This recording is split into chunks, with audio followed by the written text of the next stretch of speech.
દીપિકા સમાચારની શરૂઆતમાં વાત કરીશું તો સાબરકાંઠામાં સતત ત્રીજા દિવસે વરસાદી માહોલ જોવા મળી રહ્યો છે। વિજયનગર તાલુકાના ગ્રામ્ય વિસ્તારમાં કમોસમી વરસાદ વરસી રહ્યો છે તો ભારે પવન અને ગાજવીજ સાથે અહીં વરસાદનું આગમન થઈ ગયું છે। સતત ત્રીજા દિવસે ગાજવીજ સાથે વરસાદ વરસી રહ્યો છે।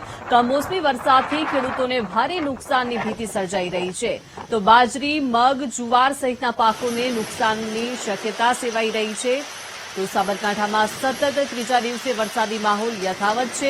મહત્વનું છે કે એક બાજુ કાળઝાળ ગરમી વચ્ચે લોકોને આંશિક ગરમીમાંથી રાહત મળી છે તો બીજી બાજુ ખેડૂતોને પાકને લઈને નુકસાનની ભીતિ સર્જાઈ રહી છે। અહીં ભારે પવન અને ગાજવીજ સાથે વરસાદનું આગમન થઈ ગયું છે। સતત ત્રીજા દિવસે સાબરકાંઠામાં વરસાદ નોંધાયો છે। કમોસમી વરસાદથી ખેડૂતોને નુકસાનની ભીતિ પણ સેવાઈ રહી છે। મહત્વનું છે કે સાબરકાંઠામાં હાલ બાજરી, મગ, જુવાર સહિતના પાકમાં ભારે નુકસાનથી ખેડૂતો ચિંતિત બન્યા છે।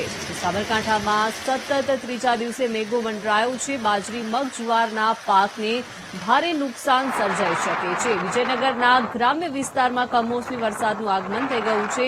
ગાજવીજ સાથે અહીં વરસાદ વરસી રહ્યો છે તો વરસાદથી ખેડૂતોને